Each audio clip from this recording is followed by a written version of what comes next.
What's up, guys? Today we're going to go over everything you need to know about the bouncing hen. The first thing is I need to explain to you what it is. The bouncing hen is basically just a duck. It's sitting on the ground, it's feeding, maybe in corn, most likely corn, but whatever it is, it's gotten its throat so clogged up that when it tries to quack or do a greeting call at the birds in the air, it has a little hiccup at the end, and it sounds kind of like this.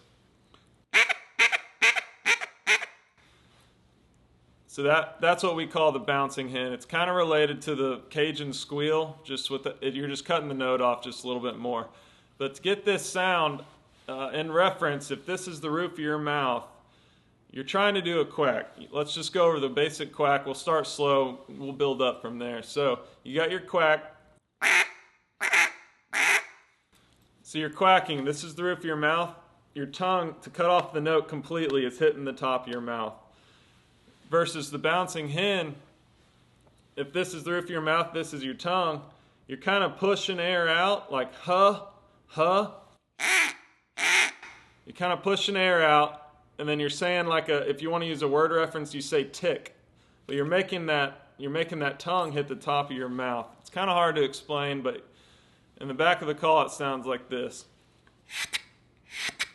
Huh tick, huh tick, huh tick.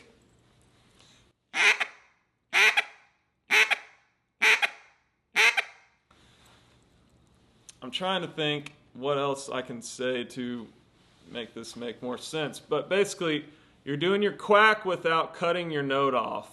And then you're going to say a T sound like a tick, tick, huh, tick, huh, tick. And that's what gets your bouncing hen. And you can use this, once you get better at it, you can use it as a greeting call, as a comeback call. You can bounce it in there with your feed chuckles.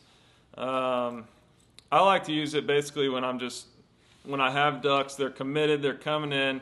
It's kind of just a finishing call for me. I like to use it with my feed call, kind of like this.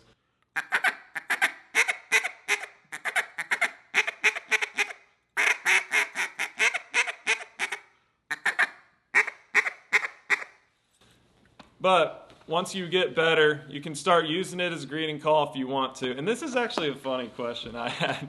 I was like, do ducks really realize, like when they're 100 yards, 80 yards in the air circling you, do they realize whenever that squeal goes off that duck is just, there's so much food down there, that duck's squealing, there must be a bunch of food down there.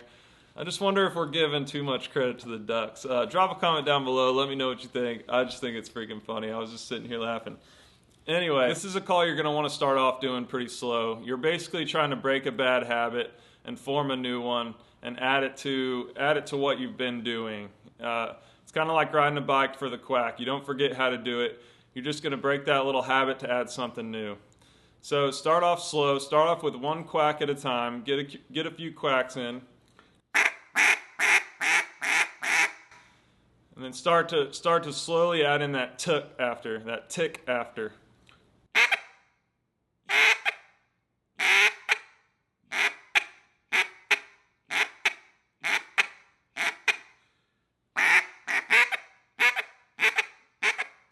And from there, once you feel, when you first start, you're gonna figure it out, and it'll kind of sound like this.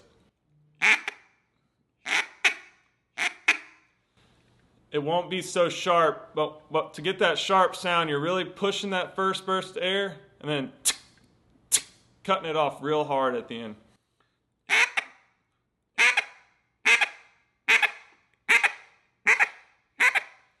And make that a cadence, make it into a greeting call, make it into a comeback call.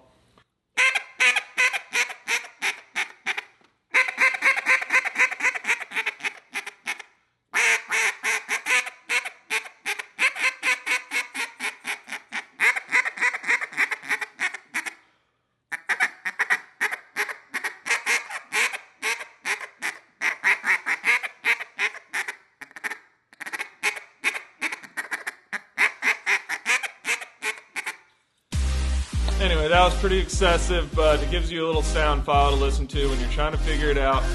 Thanks for watching. We'll catch you guys on the next one.